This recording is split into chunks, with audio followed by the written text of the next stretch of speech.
ये स्थिति है शुद्ध अर्धचालक की। शुद्ध अर्धचालक यानी कि निज अर्धचालक की चालकता बहुत कम होती है और वैलेंस बैंड से इलेक्ट्रॉनों को चालन बैंड में पहुंचाने के लिए ताप की आवश्यकता होती है। यानी शुद्ध अर्धचालक की चालकता ताप पर निर्भर करती है। इस कमी को दूर करने के लिए अर्धचालक की चालकता को बढ़ाने के लिए अर्धचालक में कुछ पदार्थ मिलाए जाते हैं। इन परमाणुओं को अपमिश्रक कहते हैं और शुद्ध अर्धचालक में अशुद्धि मिलाने की प्रक्रिया को डोपिंग यानी कि अपमिश्रण कहा जाता है। ये जो डोपिंग प्रक्रिया है ये दो प्रकार से होती है।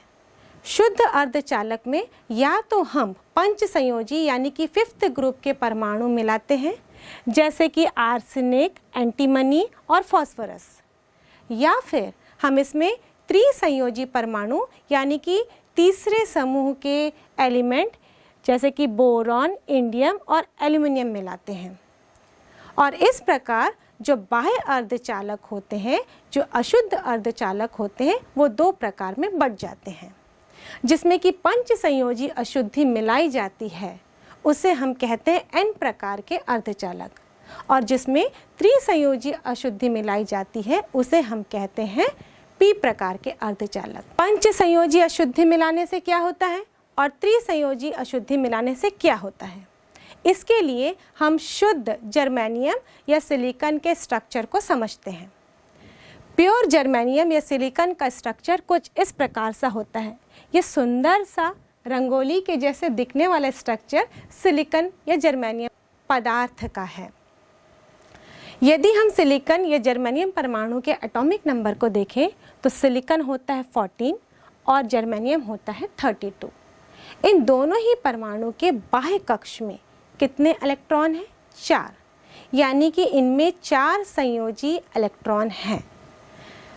अब ये 4 संयोजी इलेक्ट्रॉन का त्याग करें या ग्रहण करें, क्योंकि किसी भी परमाणु को स्टेबल होने के लिए या तो उसको ऑक्टेट कंप्लीट करना है या तो डुप्लेट कंप्लीट करना है। या तो ये 4 इलेक्ट्रॉनों का त्याग करेगा या 4 इलेक्ट्रॉन ग्रहण करेगा। 4 इलेक्ट्रॉन का त्याग करना और ग्रहण करना दोनों में उतनी ही ऊर्जा लगती है। इसलिए ये परमाणु ना तो इलेक्ट्रॉनों का त्याग करते हैं और ना ही इलेक्ट्रॉनों को ग्रहण करते हैं, बल्कि ये अपने ही परमाणु के साथ एक पड़ोस के सिलिकॉन परमाणु के साथ ये सहसंयोजक बंध बना लेते हैं। जर्मेनियम के बीच में सहसंयोजक बंध, सिलिकॉन के बीच में सहसंयोजक बंध बन जाता है। और जब सहसंयोजक बंध बनता है तो हम जानते हैं कि एक बंध 2 इलेक्ट्रॉनों से मिलकर बनता है। इस प्रकार एक सिलिकॉन का परमाणु अपने पास के 4 सिलिकॉन परमाणु के साथ सहसंयोजक बंध बनाकर अपने अष्टक को कंप्लीट कर लेता है। और इस प्रकार का ये सुंदर सा चित्र हमको नज़र आता है। ये सिलिकॉन के लिए भी, जर्मेनियम के लिए भी। यहाँ पर मैंने +4 इसलिए लिखा है सेंटर में क्योंकि ये दोनों की वैलेंसी +4 है। ये 4 का त्याग कर सकते हैं, 4 को ग्रहण भी कर सकते हैं, इसलिए मैंने यहाँ पे +4 लिख दिया क्योंकि ये कौन सा बंध बना रहे हैं? सहसंयोजक बंध। यहाँ पे एक परमाणु के चारों ओर 4 परमाणु मिल गए हैं और ये सेंटर वाले का अष्टक कंप्लीट हो गया। इसी प्रकार सारे बाकी परमाणु भी अपने आसपास के 4 परमाणुओं से सहसंयोजक बंध बनाएंगे और अपने अष्टक को पूर्ण कर लेते हैं। अब जब ऐसे परमाणु वाले क्रिस्टल में इम्प्यूरिटी मिला दी जाती है, जैसे कि मैंने बताया 2 प्रकार की इम्प्यूरिटी हम पहले पढ़ते हैं जब पंच संयोजी इम्प्यूरिटी मिलाई जा रही है। माना कि हमने यहाँ पर एक पंच संयोजी इम्प्यूरिटी मिला दी, यहाँ पर एक आर्सेनिक परमाणु ला के रख दिया। पंच संयोजी परमाणु में बाह्य कक्ष में कितने इलेक्ट्रॉन हैं? 5। तो यहाँ पर इस आर्सेनिक के जो 4 इलेक्ट्रॉन हैं ये 4 सहसंयोजक बंध में तो भाग ले लेंगे, पर इसका एक इलेक्ट्रॉन ये अभी भी बचा हुआ है। ये ना तो सहसंयोजक बंध में भाग लिया है और ना ही ये आर्सेनिक परमाणु से अलग है, मतलब ये मुक्त भी नहीं हुआ है। तो ये ऐसा इलेक्ट्रॉन जो कि ना मुक्त हुआ है और ना ही बंधन में भाग लिया है, ये इलेक्ट्रॉन अपनी एक नई ऊर्जा स्तर बनाते हैं। ये नई ऊर्जा स्तर कहाँ पर बनेगी? यदि हम बैंड डायग्राम देखें ऐसे अशुद्ध अर्धचालक का जिसमें पंच संयोजी परमाणु मिलाया गया है, तो यहाँ पर ये संयोजी बैंड जो है, संयोजकता बैंड जो है, ये इलेक्ट्रॉनों से भरा हुआ है। चालन बैंड बिल्कुल खाली है यहाँ पर।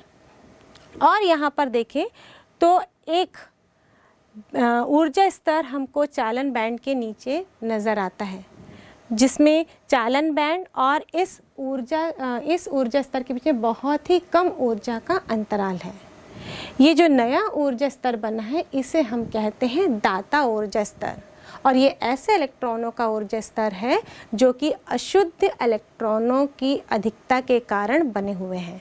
जब हमने अशुद्ध परमाणु मिलाया, 4 इलेक्ट्रॉन बंधन में भाग ले लिए, पर एक इलेक्ट्रॉन जो न बंधन में भाग लिया था और ना वो परमाणु से मुक्त हुआ था, वही इलेक्ट्रॉन इस लेवल में भरा जाता है। जितने भी परमाणु इस प्रकार के हम मिलाते जाएंगे, उतने ही इलेक्ट्रॉनों की अधिकता बढ़ती जाएगी। इलेक्ट्रॉनों की अधिकता बढ़ रही है, इसलिए यहाँ पर जो आवेश वाहक हैं, जो बहुसंख्यक आवेश वाहक हैं, वो नेगेटिवली चार्ज होंगे, क्योंकि इलेक्ट्रॉन कौन सा चार्ज होता है? नेगेटिव चार्ज होता है। इसीलिए पंच संयोजी मिलाए गए, पंच संयोजी अशुद्धि परमाणु मिलाए गए अर्धचालक को हम n प्रकार का, यानी कि नेगेटिव टाइप का अर्धचालक कहते हैं। n refers to negative type. और ये सारे इलेक्ट्रॉन इस ऊर्जा स्तर में भरे जाएंगे जिसे हम दाता ऊर्जा स्तर कहते हैं। और इस प्रकार के पंच संयोजी अशुद्धि परमाणु को हम कहते हैं दाता अशुद्धि, क्योंकि ये इलेक्ट्रॉन देने का काम करते हैं। यदि हम त्रिसंयोजी परमाणु मिलाते हैं, इसी शुद्ध सिलिकॉन में बोरोन यदि हम मिला देते हैं, तो बोरोन में कितने वैलेंस इलेक्ट्रॉन होंगे? ये तो थर्ड ग्रुप का तीसरे समूह का एलिमेंट है, तो इसमें टोटल 3 इलेक्ट्रॉन होंगे।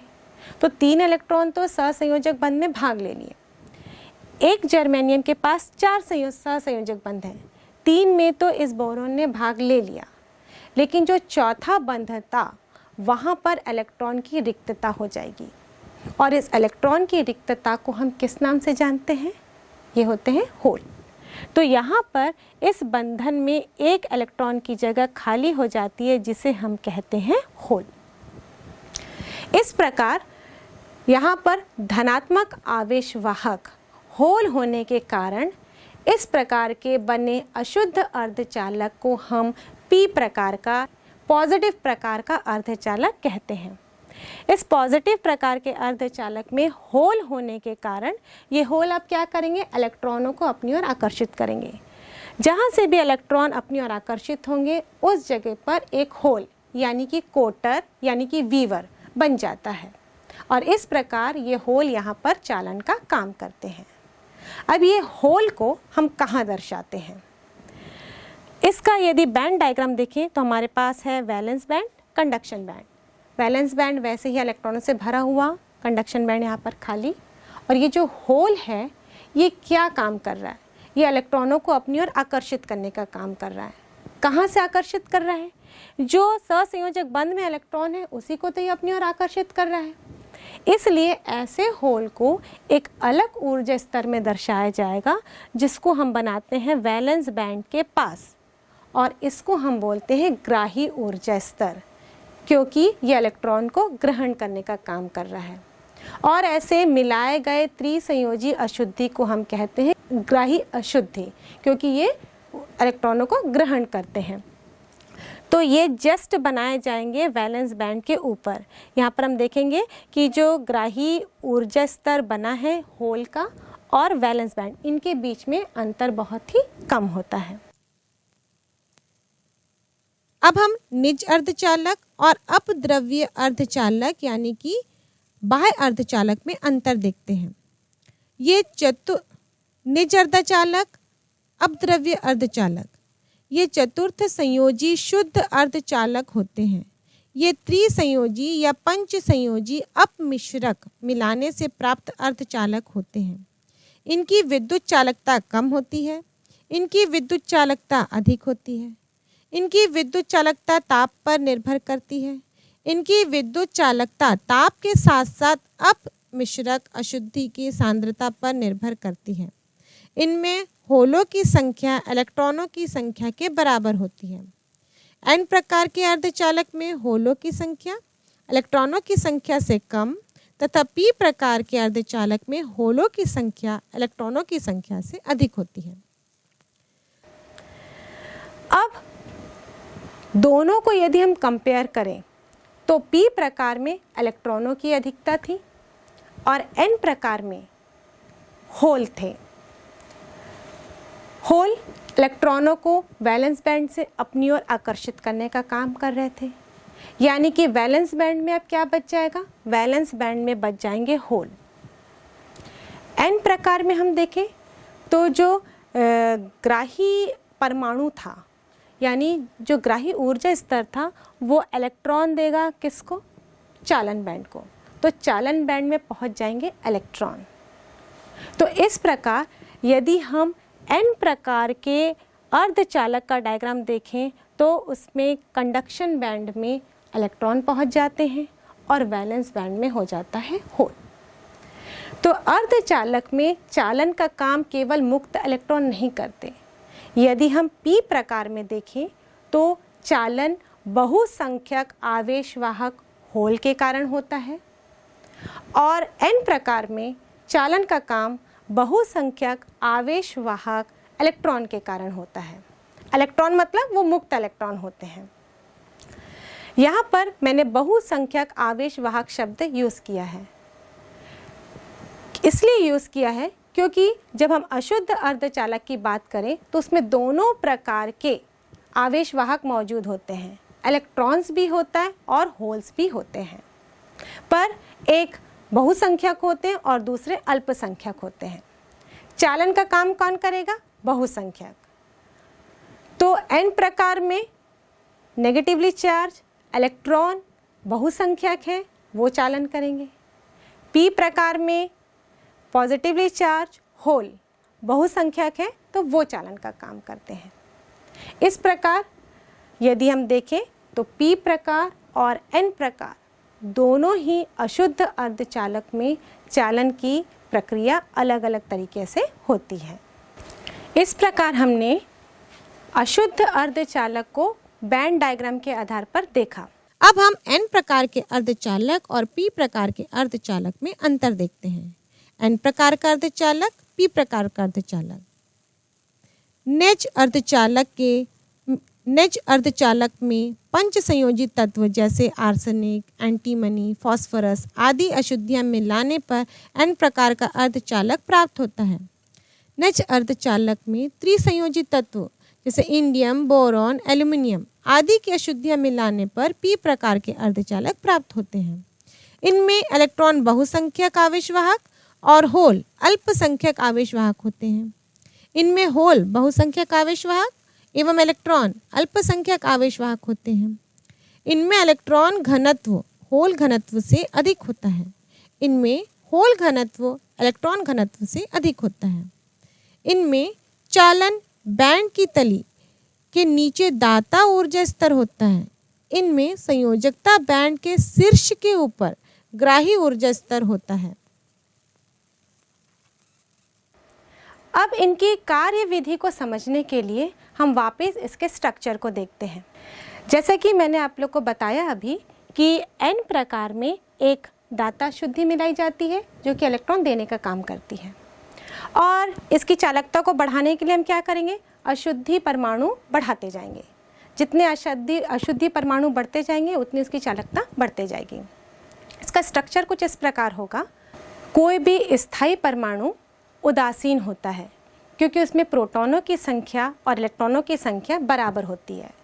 जब कोई परमाणु इलेक्ट्रॉन का त्याग कर देता है तो उसमें ऋण आवेश में कमी आ जाती है, या तो हम ये कह सकते हैं धन आवेश की संख्या बढ़ जाती है, इसलिए वो परमाणु धनात्मक आयन बन जाता है। और वैसे ही जब कोई परमाणु इलेक्ट्रॉनों को ग्रहण कर लेता है तो उसमें ऋण आवेश की संख्या बढ़ जाती है, तो वो परमाणु ऋणात्मक आयन बन जाता है। इसी प्रकार जब हम n प्रकार के अशुद्धि मिलाते हैं तो वो इलेक्ट्रॉन का त्याग कर रहा है, उसको उस इलेक्ट्रॉन की ज़रूरत नहीं है।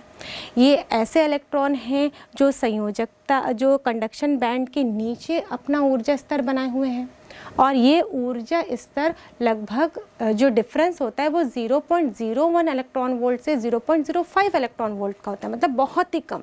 उतनी ऊर्जा में वो इलेक्ट्रॉन का त्याग कर देते हैं और कंडक्शन बैंड में चले जाते हैं। कंडक्शन बैंड में जा रहे हैं, इसका मतलब वो मुक्त इलेक्ट्रॉन बन जा रहे हैं, वो परमाणु से मुक्त हो जा रहे हैं।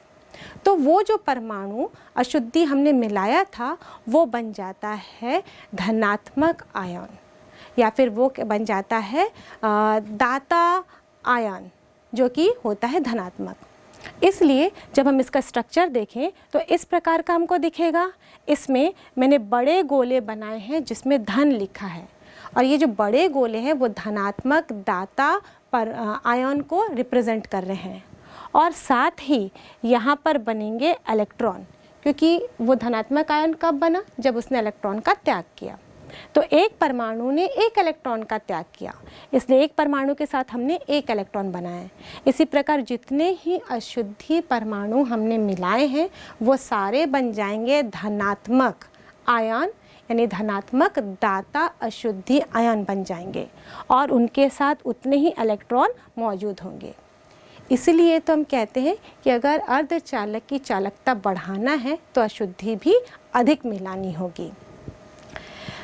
यहाँ पर धनात्मक आयन के साथ इलेक्ट्रॉन है, लेकिन यहाँ पर कुछ होल भी होंगे, क्योंकि मैंने पहले ही बताया कि होल भी वहाँ पर मौजूद होते हैं, भले ही वे अल्पसंख्यक क्यों ना हो, लेकिन उनका भी बहुत अधिक महत्व होता है।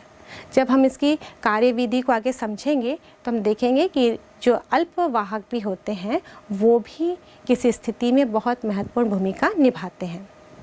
इसी प्रकार जब हम पी प्रकार के अर्धचालक का स्ट्रक्चर देखें तो वो इलेक्ट्रॉनों को ग्रहण कर रहा है, क्योंकि होल बन जा रहे हैं तो वो बाजू के इलेक्ट्रॉन को ग्रहण कर रहा है। उस स्थिति में यदि वो इलेक्ट्रॉन ग्रहण करेगा तो वो ऋणात्मक आयन बन जाएगा। और इस प्रकार जब हम उसको स्ट्रक्चर के रूप में दर्शाएं तो हमने ये बड़े गोले में माइनस का साइन लिखा है, ये ऋणात्मक ग्राही अशुद्धि आयन है, और एक ऋणात्मक ग्राही अशुद्धि आयन के साथ एक होल भी है, क्योंकि वो होल के कारण ही तो वो इलेक्ट्रॉन को ग्रहण कर रहा है। जितने अशुद्धि होंगे ग्राही उतने ही होल वहाँ पर मौजूद होंगे। और इस पी प्रकार के अर्धचालक में कुछ अल्पसंख्यक आवेशवाहक भी होंगे, इलेक्ट्रॉन भी होंगे, जो कि किसी स्थिति में महत्वपूर्ण भूमिका भी निभाते हैं।